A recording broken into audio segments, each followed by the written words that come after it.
Goedemiddag, goedenavond, goedemorgen, je weet het niet wanneer je dit ziet.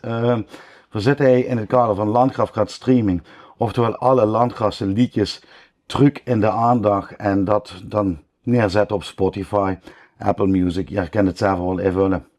En nu zit ik met een heel bijzonder mens dat zich nu aan mij gaat voorstellen. En een ug. Ja, ik ben Marianne Hals en ik ben carnavalsvierder in hart en nieren. Han volgen door en han uiteraard ook liedjes geschreven. Dus dat is de reden waarom ik jij ook zet nu. Ja, juist.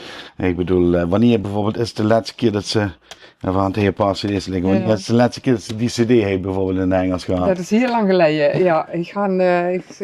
Ze nog op zolder liggen zelf natuurlijk, allemaal goed verzameld. Maar ze liggen ergens in een doos en daar blijven ze ook liggen. Want ja, daar had ze alweer ook geen cd-speler meer. Dus wat dat betreft luisteren ze dan niet meer op die manier. Ja. Dus ik probeer nog wel eens op internet te zoeken. En zo heel af en toe vind ze dan nog een slager. Maar dat is toch al lastig. Maar in principe is bijna alles van de landgraaf is eigenlijk verdwenen. Klopt, ja, jammer genoeg wel. Ja, oké. Ja, goed, Tom zit er dus heen. Ja. Om daar in ieder geval geschiedenis van te maken dat dat niet meer zo is. Even kijken. Wie bist toen begonnen aan het schrijven van muziek? Want dat moet op een gegeven moment voorkomen of dat moet een link zien. Ja, dat is wel denk ik ook een best speciaal verhaal. Ik ben namelijk, ik kan geen noten lezen, laat ik eens met beginnen. Dus ik ben wel muzikaal, wanneer ik het huur dan kan ik dat op de truit wel naspelen. Ik ben natuurlijk jarenlang lid geweest van de Spatskapelle, van Vurjoeks en toen bij Udinges. En wie voor bij Dinges waren, toen ben ik met mijn broer een keer naar het LCMK gegaan. En aan de hand van de liedjes geluisterd, was dat allemaal aangehoord. Toen zijn we naar heen gelopen en in dat naar heen lopen, hou ik 1000 ballonnen in de kop. Aha. En ik hou toen in die tijd pianoles, maar dat is voor mij heel lastig, want sommige lui zijn analfabeet, maar ik ben analfabeet voor muziek. Ja. Dus ik kan echt niet lezen, ik weet het C onder begin en dan kan ik het uithalen. Maar ik hou dat liedje in de kop en ik word echt geïnspireerd door dat ACMK wat ik toen al metgemaakt. Dus wat ben ik gaan doen? Ik ben achter de piano gezeten. Ik ben naar 1000 ballonnen op de toetsen de melodie en de tekst erbij. Maar ik hou dus echt alleen de puntjes welke noten het worden. Geen woordstrepen, geen waarde, wie lang of weet ik veel wat. En ik had dat metgenomen naar mijn pianojuf en gezegd van, ik denk dat ik een carnavalsslager ben aan het schrijven. Wilst du mich eens de goede moten inzetten? Dus toen moet ik dat vuur zingen en dan had dat uitgemaakt. Maar goed, dan had ze nog maar het op papier en dat vond ik al, dat ik dacht van, het weet wel wat ik bedoel, weet ze. Ja. En toen zag mijn broer, ik weet wel iemand die ik daar een arrangement van kan maken. En ik dacht, wie moet zijn, wie weet en nu wat ik ga. En daar had het gewoon echt, ik weet niet meer wie dat geweest is, ergens op een flatcent geweest. Daar had zich die muziek gepakt en dat begon 1000 ballonnen te zingen. Ik denk dat dat René Krans is. Nee, maar niet René. Nee, nog verder René. Okay. En dat was voor mij echt zo'n eye-opener dat ik dacht, het is gewoon een taal, weet je. Ja. Iemand zingt wat ik geschreven had met heel veel ping en meiten. Nou ja, daar had toen de arrangement gemaakt. En dat was eigenlijk het eerste liedje wat we met dinges gebracht hadden, de 1000 ballonnen. Het is gewoon nooit een vraag bij dich. Nee. En terwijl ik allemaal verwacht had, du bent gewoon echt gevraagd om teksten te schrijven. Nee, dat is daarna wel gekomen. Ja. Maar dit is echt gewoon, hoe het niks geïnspireerd. En op de weg naar hem is me dat in de kop gezet. Ja, oké. En dat dinges, dat ken ik me inderdaad nog herinneren, want Houtsvreugel, de treksek en de dingesbal in de Stripperkruts. Had ik gewoon nog aan meegewerkt. Is helaas ook ter ziele. Die dingen gebeuren nog eenmaal. Ik bedoel, interesses veranderen natuurlijk ook. Wordt toen ook al min of meer wie ze liedje eenmaal houdt opgenomen, houdt ze zo van, der moet dat gaan zingen of der moet dat gaan doen. Had ze daar überhaupt zelf bijvoorbeeld lied op gezongen? Ja, ik weet dat de man de hoofdrol eigenlijk speelt. Ja, we hadden toen iemand gevraagd, ik weet ook niet meer, we hadden toen zelf ingezongen met de Spatskapelle bij Jos Weerts nog. Ja, dat geeft ook een wel voor de open, want Ja. dat moet je doorhaast. En er moet gewoon gekeken werken en het beste zingen. Ja, dat is... En dan werd dat gedoebeld en dan kunt dat goed. Ja, en de ene shit hingen en de andere shit vuren. Ja, precies. En we hadden volgens mij toen nog hulp gehad van een paar lui van de trekzak. Zo gaat ik me ook nog wel herinneren. Dat is echt lang geleden. Maar ja, goed, we hadden toen de eerste keer metgedaan met de Spaskapel, met 1000 ballonnen. En volgens mij zijn we toen zelfs tweede geworden. Publieksprijs. Ja, op publieksprijs. Ja, ik weet dat we het goed gedaan houden. Ja, en toen hou ik de smaak natuurlijk wel te pakken. Ja, ik kan me herinneren, ik ga eigenlijk hier LCMK overgeslagen. Ja. Of dat ik ga zelf metgedaan een liedje, of ik word in de zaal. Ik vond dat toen nog niet echt een leuk liedje. Ik vond alleen zelf, vond er zanger, vond ik een beetje dat ik denk van... Dan mocht het niet lachen qua stem. Ja. Maar dat wordt ja, weet je, dat is allemaal wat. Ja, dat is allemaal zo. En dat is ook een momentopname. Klopt. Ik bedoel, we vonden het gewoon leuk om het te doen en het kon ons ook net om te winnen, maar gewoon het feit dat vanzelf met een liedje te met toe, ja, dat was spaas. Van al die dingen die ze gemaakt hebben, en er zijn er nog wel een paar, had ze zelf de beste herinneringen aan. En ik ga zelf één liedje. Maar ik heb me aan gevraagd, wat ik me af van gevraagd. Het kan niet engageren dat iemand zwanger is geweest op het moment dat in de tekst schreef, ik ga klonen in een boek. Ja, ik word toen zwanger. Ja, voilà. Van een tweeling. Dus, een tweeling? Dus ik ga ook echt klonen in een boek. En dat liet hij toen voor de pullen gemaakt. Ja, dat is ook fantastisch. Maar dat was gewoon een leuke titie geweest inderdaad, met de Sheter Pullen, wie dat nog... Ja, dat was ook fantastisch. Het waren de best als vrouw Lubie en de Max dan die dame ziet zongen. Ja, dat kun je nog nooit meer terug, denk ik dan. Dat zijn van die dingen. En zo had ik ook metgedaan aan de kindercarnaval samen met Ton Pagen nog. En Agnes. Dat we dat nog daar in het oude carré organiseerden. Ja, dat kan ze zich tegenwoordig niks meer voorstellen. Wie werk of ze daar aan doen zijn. Wie leuk of dat wordt. Ja, dat is echt wel heel bijzonder. Maar wordt dat dan ook die beste herinnering qua tekst dat geschreven?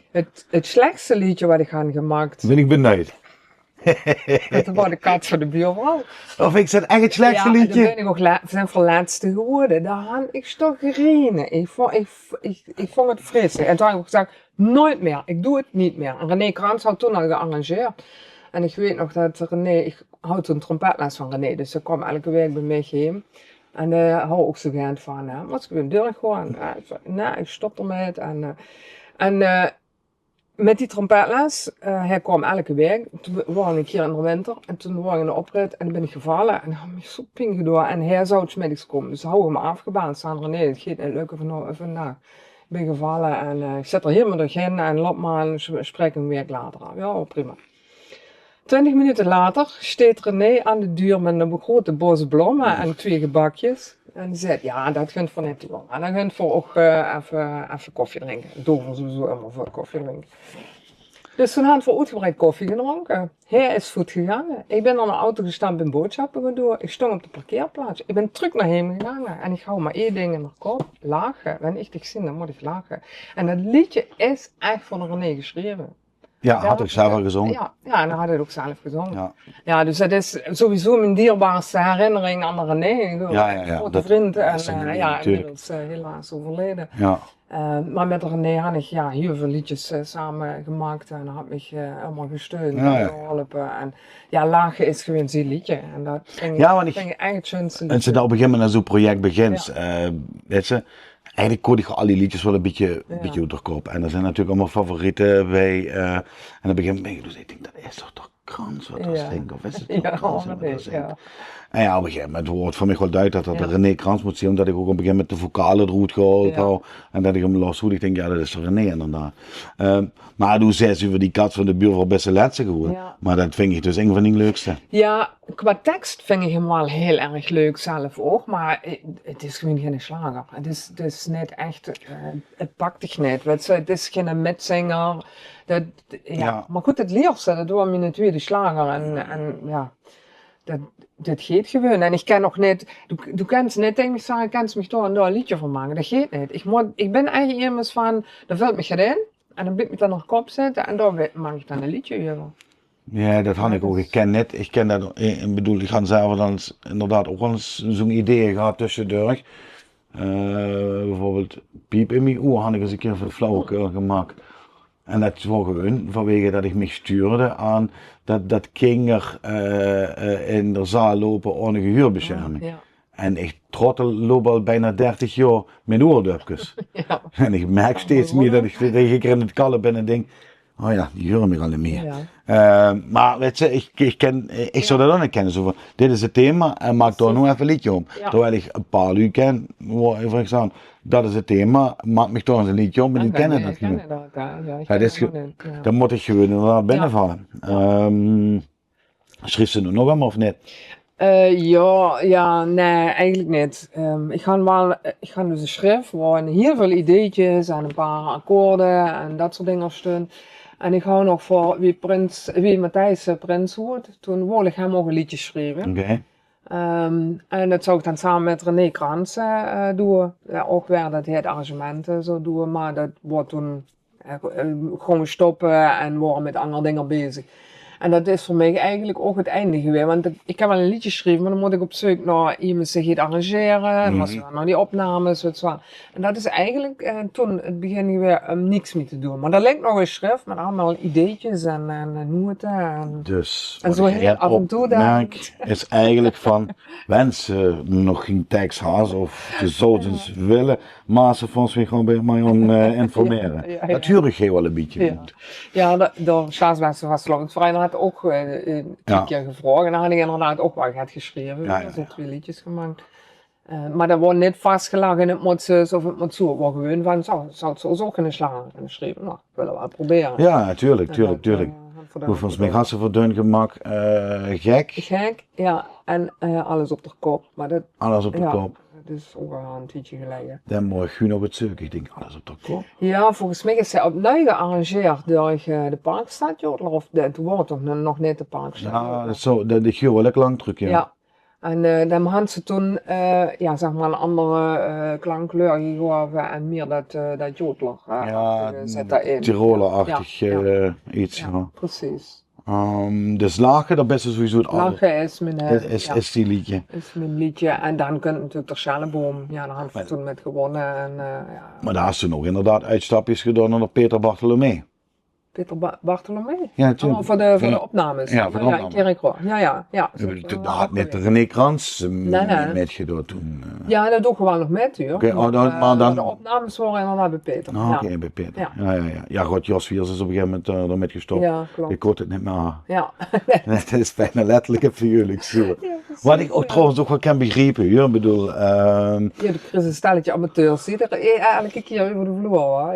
Ja, nou ja, goed, ik bedoel, we gaan toch wel eens vaker met ook met andere lieven gehad. Je zag op een gegeven moment, dat concours, dat vonden we wel leuk, we zou toch wel leuk vinden omdat het wat terug kunt.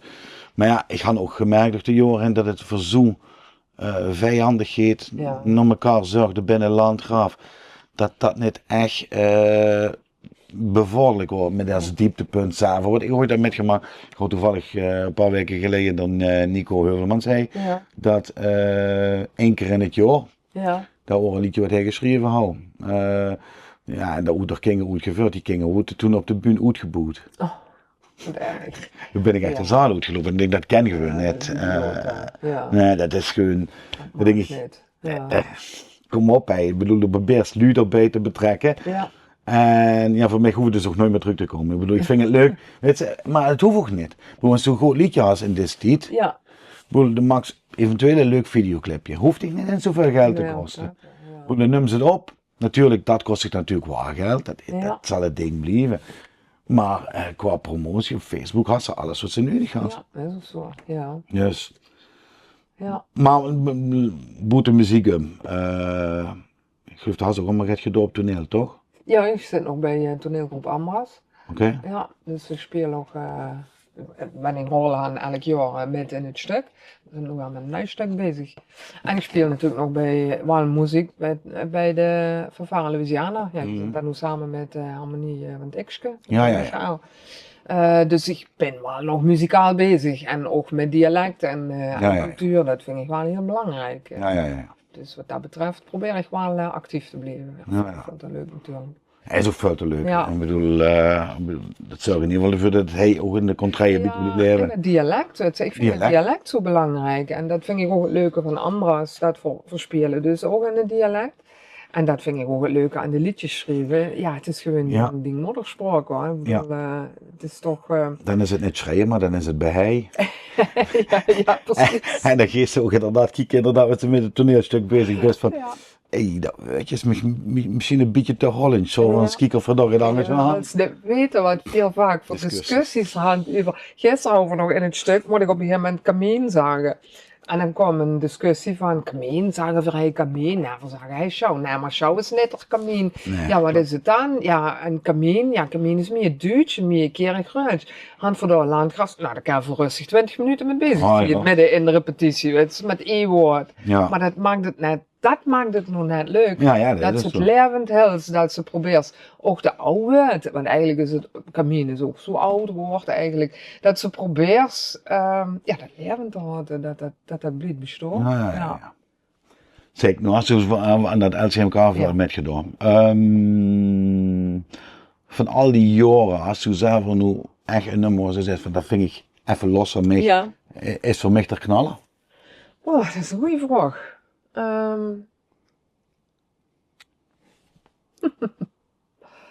Vrees me gaan. Ja, spontaan. Bedoel, ja, heel spontaan, maar ik zou daar zo net antwoord op kunnen geven. Ik vind echt de neiging om te gaan kijken wat waren allemaal. Dat kan, nee, ik zou het eigenlijk net zo durven zeggen. Nee, ja, dat is ook prima. Ik bedoel, dat kan. Als er andere muziek uit het land gaat, wat is blijven hangen? Nou, net. Oh, net? Nee, erg, ja.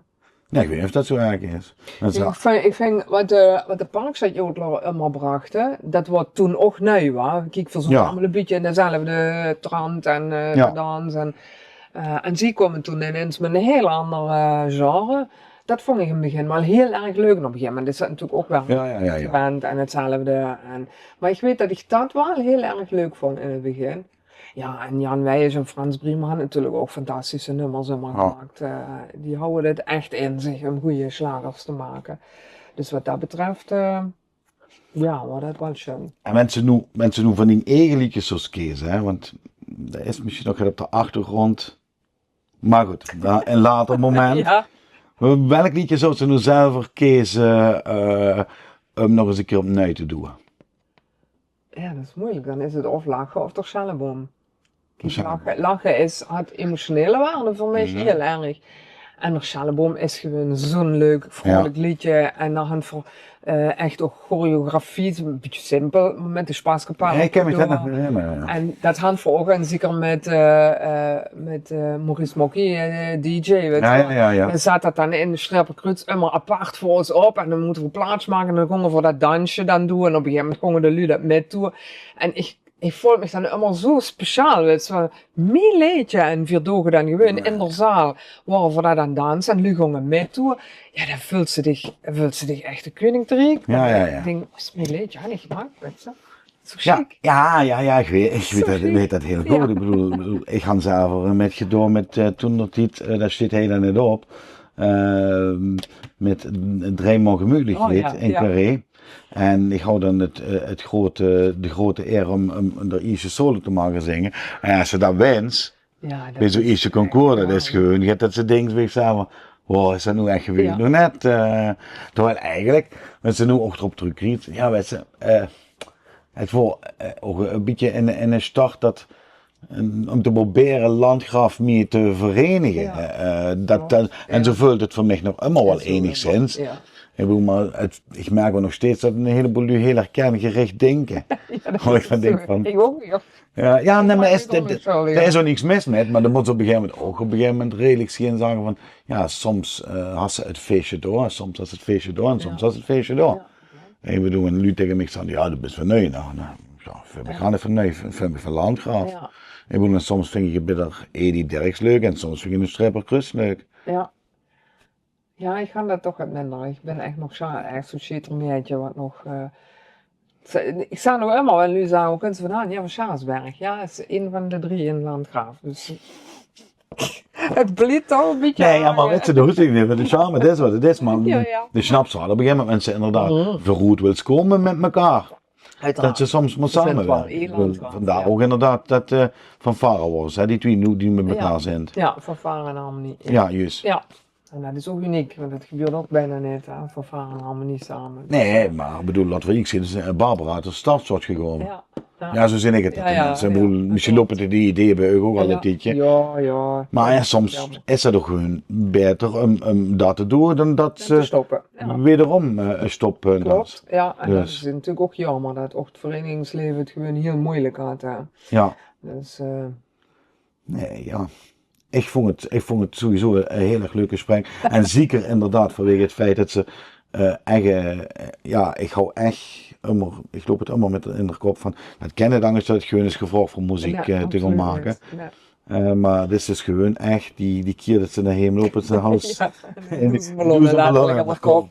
Ja. Ja, en dan nog inderdaad op publieksprijs pakken, ja, wat willen mensen nog niet, Ja, toch? ja, dat is tegenwoordig. Ja. Ja. Maar goed, we hadden het afgesproken, dus wensen nog ooit eens een tekst Ja. willen hebben. Marion had nog een paar leuke dingen liggen.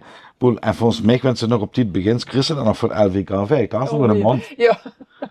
Ongeveer, denk ik. Wel snel zien, Wat ja. wel snel zie je. Dus. Nee, ik wil je bedanken voor het gesprek. Heel erg leuk. Ja, ik vond het ook leuk. Ik bedoel, Ja, ja, goed, binnenkort hoeft ze de cd's niet meer op te zoeken, maar kan ze het Dan gewoon kan het zo, op de telefoon afluisteren of op de luidsprekers als ze heen was. ja, dat is super, want ze al die nummers gewoon weer eens kunnen luisteren. Dat is natuurlijk helemaal leuk. Ja, Dat is een heel goed plan, vind ik. geen gedaan. Ja. Ik ben nog van een heleboel vragerij af Ja, rond de carnaval. Daar ben ik ook heel eerlijk. Dan moet ik ook allemaal tot voordelen een beetje opzoeken. Dat is ook zo. Nou ja, ik wil je bedanken. Ja, graag gedaan. Bis in de nächste keer zou ik zeggen. Ja. En ja, blijf kijken. Ik hoop trouwens dat Marianne erbij is, 15 januari, hand voor de officiële presentatie. En dat gaat allemaal aan vooraf, dat weet er zelf ook. En dan wil ik in ieder geval ook dit stukje misschien nog even laten belichten, inderdaad wie dat ontstaan is, om er een leuke gezellige avond voor te maken. Maar voor nu wens ik je nog een schöne dag en wat er ook kijkt, adieu. Bis de volgende keer.